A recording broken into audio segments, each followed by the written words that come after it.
আসসালামু আলাইকুম।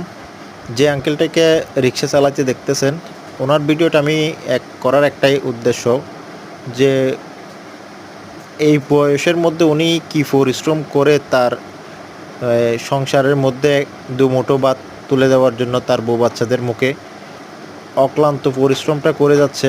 আসলে আমার খুবই কান্না আসছিল ওনাকে একটা মানে এই পরিশ্রমটা করতে দেখে। এটা তো যে কারো না কারো বাবা হয়তো।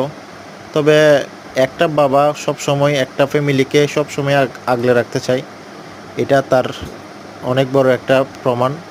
কত পরিশ্রম করে তাদের ফ্যামিলিকে সুন্দর করে একটু হাসিখুশি রাখার জন্য কত চেষ্টা। আহারে!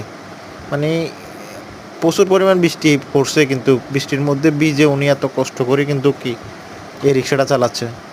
তো আমি উপর দিয়ে যখন বৃষ্টি পড়ছিল তখন আমি ছাতা ধরছিলাম। তারপরেও কিন্তু উনি আমাকে ধরতে দেয় নাই।